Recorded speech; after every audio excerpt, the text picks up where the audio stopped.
What is going on, everyone? My name is Northy, and welcome back to another Thursday preview/review for the Teamcoach website. As per usual, always excited to get jumped in. I'm looking a little better than usual, not as homeless, which is great to see, but nonetheless, I'm keen to show you how we did last week and where we're looking to make some improvements. So, with that all being said, leave a like on the video, subscribe to the channel if you are new. Everything is greatly appreciated when you do so. And let's have a look. How did we do and how are we looking for round 20 of the AFL season? So here we are on the main page. A few things to look at to start off with. Some really interesting ones. Jordan Sweet took ruck of the round somehow. I don't know how that happened, but nonetheless, well done to him. A fantastic effort. Dylan Moore, he has not been this good for quite some time, so good on him. I think it was in the 140s, as well as Jarman Impey. My goodness, crazy game, that Hawks and Port game. Heaney, he ended up being the one for Sydney that did the best, and Naz as well. He was unbelievable in the midfield. He's moved in there, so something to have a look at as we keep the season going along. But as we say that, let's have a look first at top team. This is the one we've been struggling a lot with throughout the year, and for good reason. It's been a strange year, and a lot of people have struggled from what it looks like. This is going to be the team that we go into round 20 for the top 4.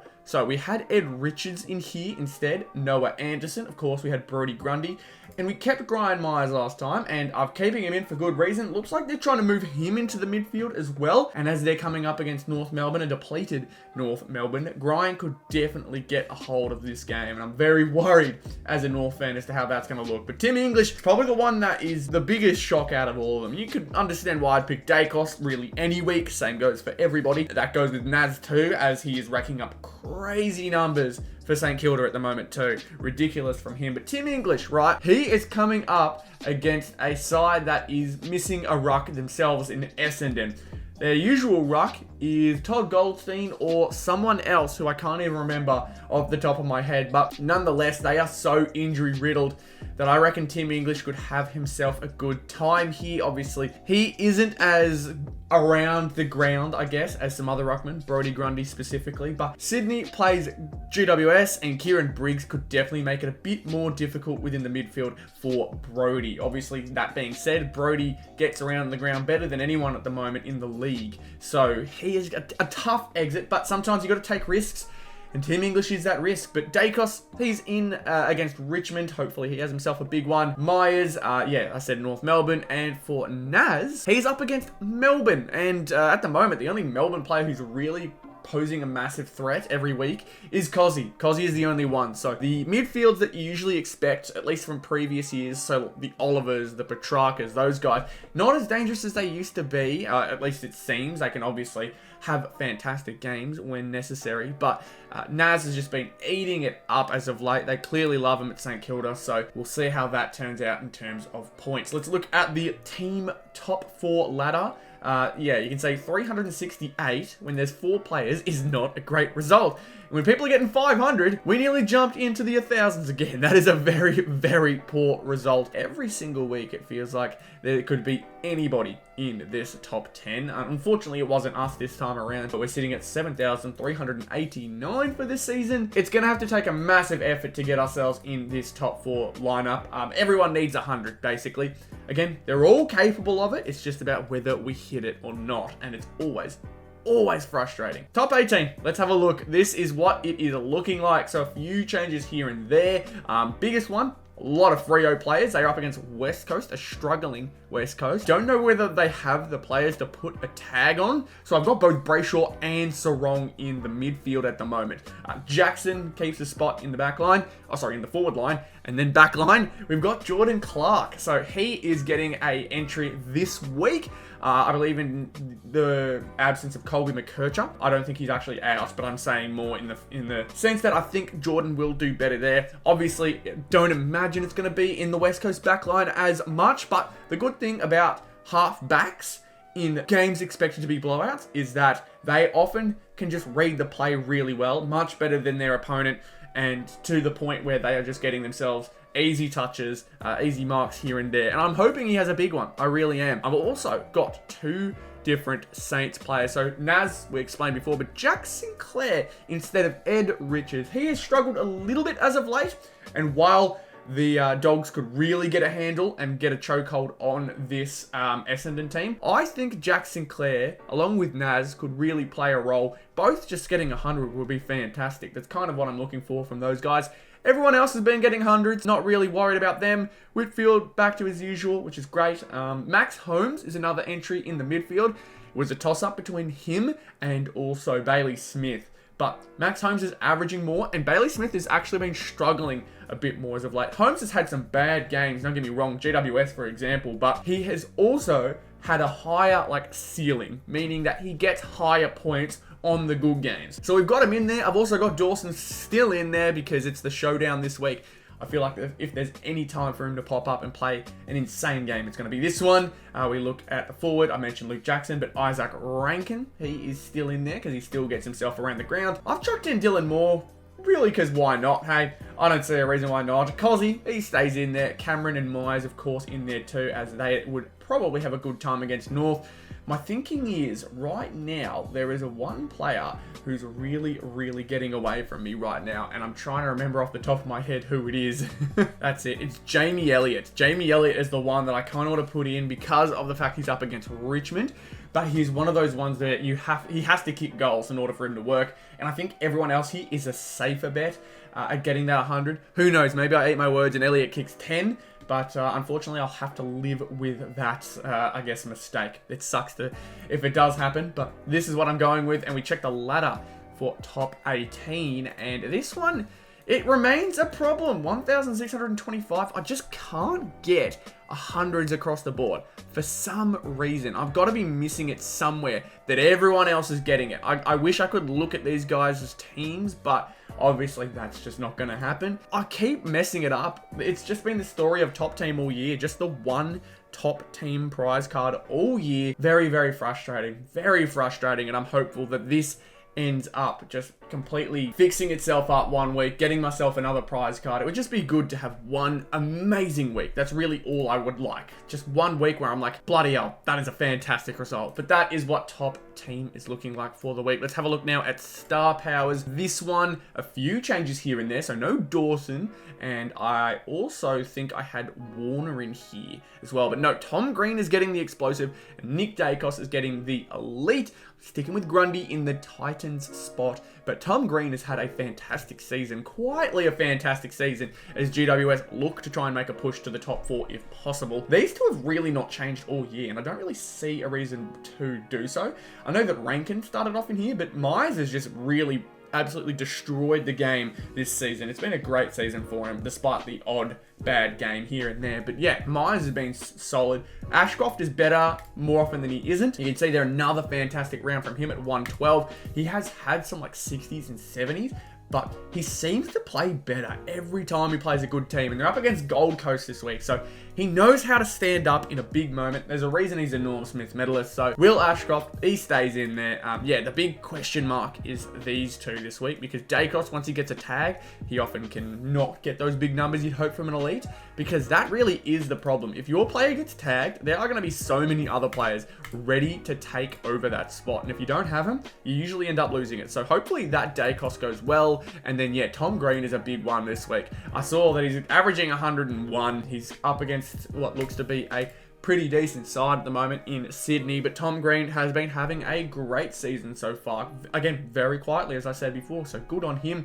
But yeah, the few changes here and there that we've made, I'm hopeful work our way. Let's have a look at the ladder for Silver Star Powers.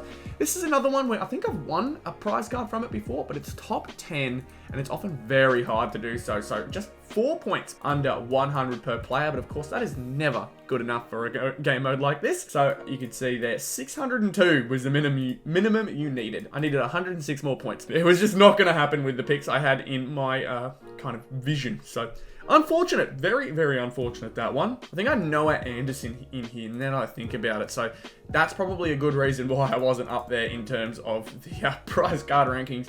Noah Anderson did let me down just a little bit, but it's okay. Again, we just need everyone getting 100s. They'll be the ones who overperform, and we just got to be there for when it happens. Please, I just need everything to go my way for once. Ultra Star Powers, this has been the ultimate winner, and one big thing, the biggest change, Chad Warner out, Connor Rosie in. However, this is subject to change as he is still awaiting a test result to his injury that he obtained against, I believe it was West Coast. So I think he is coming back, but obviously it is not confirmed just yet. And if he is out, like confirmed out, then I will look to change this back to Chad Warner, who was in here last week. So you can see here, 107 was a fantastic game from him. So good on Chad Warner. Stood up when I needed him. That was great to see at least. I think that's at least what he did. Sometimes the results are a bit all over the place. But yeah, very happy with that. Of course, though, this week we are going back to Rosie. Has been very solid for us all throughout the year.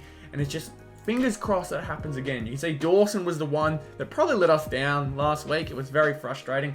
88 from a man you expect to be doing hundreds every week. Just didn't happen. So hopefully sticking strong with him works in my favor. Brody Grundy, I mean, I knew he was going to have a good game last week, 129. Not the best ruck, but at the same time, very up there. The best by far in terms of the Titans. So good pick there. And like I said last week, these two were fantastic picks as well. Myers, not a crazy game, but good enough. 112. So 200 from these two is really all I can ask for. We checked the ladder, and again, we get ourselves within the top 50. But that's not good enough. It really isn't. You can see nearly everyone in the top 20 had 900 points.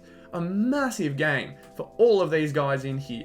And it's just the way it goes. You have to have the best. So that Dawson game probably messed us up. And even Warner, as good as he was, it's not good enough. There's people out there with better. Myers was as good as we could do, I think. I don't know how well Rankin did. Yeah, there he is, 66. So yeah, not as good. And I don't know who else people are picking in Mosquito. There's probably someone in there, but I went with Myers and he did all right. He did well enough. Again, there's matchups here and there that I'm all confident about and hopeful it all works out. But this is the best team for me at the moment. My biggest question is it worth maybe putting Luke Jackson in here as they're up against West Coast? We'll have to wait and see. But that duo ruck thing seems to be doing all right at the moment for the Freo Dockers. So I'm not going to make that change just because Luke won't have as many opportunities as he would usually if he was rucking by himself. So that is the team star powers. Now, I'm really excited to show this one off. Let's look at the fantasy forecast. Let's look at our past results. I have already entered in this week's, but let's look at last week's. That's 2 number 1 overalls, you can see right there,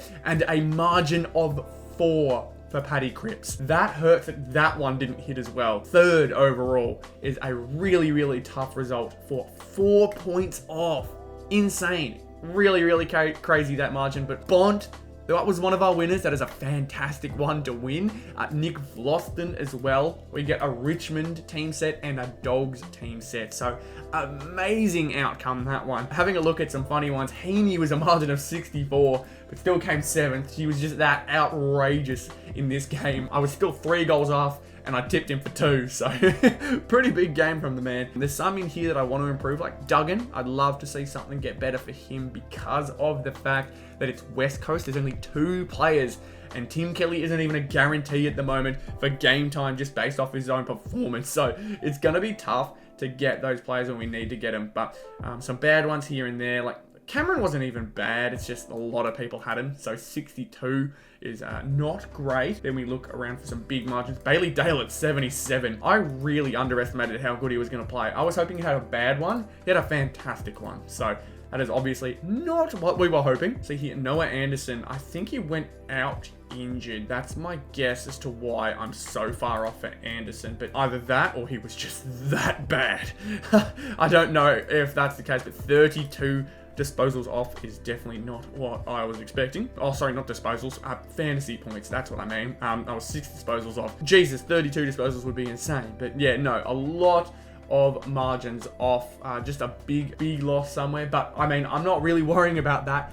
This is where I feel good. The 2 number 1 overalls. That's fantastic. So we got 2 team sets coming this week, and that is so good. I need that kind of luck because of the fact that it's getting closer and closer to the end of the season. I need every team. My hope is get every team, so I need them for free as soon as possible. That's really what I need them for. So Floston, Bontempelli, fantastic. Great that I've got them both. Dogs and Richmond on the way because it saves me some money at the end of the season. That's always great. And then, of course, we're going to finish it off with our team coach tips. So a few things here and there. I want to check how we did last round. Yeah, I thought we did well. We got 8. That's a very good result. We're not in the top 10 because, of course, I'm always pretty late on this stuff, but 8 is a fantastic result.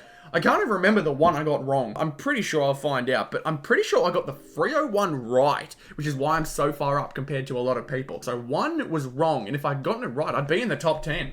That's a crazy.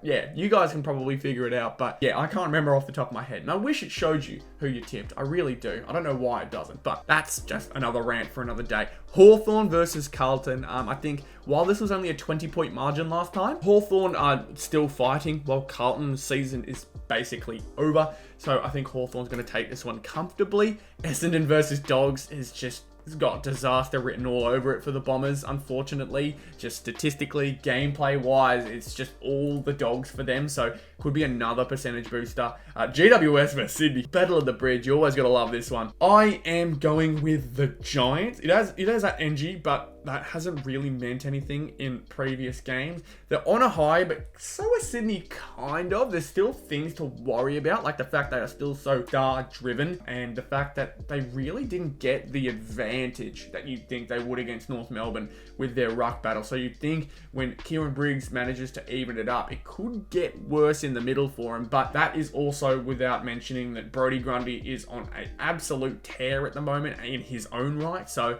he absolutely could open the game up for them if he just changes up a few things. Heaney, my God, what could I say that hasn't been said already for that game? Fantastic from him. There's a lot of positives here and there. It'll be nice to see. The tagging hasn't been as prominent as of late from James Jordan, or just in the league in general, but he's a half-decent tagger, so it'd be nice to see if he's going to get someone in that middle, and hopefully it isn't Tom Green.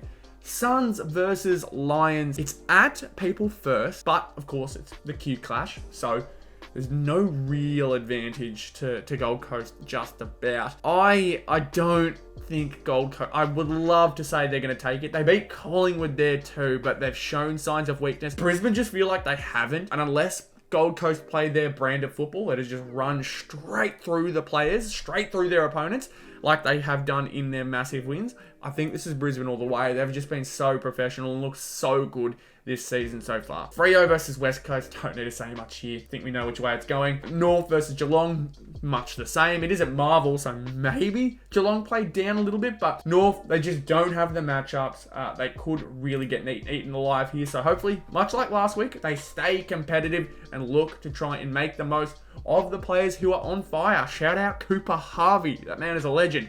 Adelaide versus Port, the showdown. God, how good is this one? The showdown, sorry. Always delivers, but I'm lining up on the side of Adelaide, and a lot of people have mentioned to me that they think it could be a big win for Adelaide too. So that would be super disappointing, but showdown, it always manages to find a way to excite. Now, Richmond versus Collingwood. I've made my jokes in previous segments around the net. Zero Access Footy in particular, that Richmond are going to take this one. But unfortunately, I just don't think it's going to happen. But please do. It would be so funny. St Kilda versus Melbourne as well. Saints fans that I know aren't as positive, but I am. I think they've played some fantastic footy as of late and could catch the D's napping. So it'll be really interesting to see how that game turns out. Nonetheless, that is all 9 games for round 20. That is what we are looking at for next week's footy games, or this weekend's footy games. I'm always excited to get stuck into it too, so fingers crossed for a good weekend of footy. Hopefully all the rivalries hit. I really want it to be a just fantastic weekend of footy. Man, it's been talked about a little bit, but the games aren't as exciting anymore. At least all 9 of them aren't as much. So something like this makes it just a little nicer. The fact we've got 4 big rivalries with names at least that are going to be played out. 5 if you want to include Richmond, Collingwood. I think that could be one, but obviously their teams are on different trajectories. So we'll see how it turns out. Would love just for a fantastic round though. So there is another episode of Northy Yaps for a little bit about football. Hopefully you guys enjoyed doing or listening to it as much as I like doing it. So be sure to leave a like if you did. Subscribe to the channel if you are new. Everything is always greatly appreciated. And I hope to see you all in a future video where I talk about this. And of course, be on the lookout for the pack openings that are happening over the weekend. More footy stars, more team coach. It's going to be a great time. It's always good fun. So I appreciate you tuning in once again. And I'll see you all in the next one. Goodbye.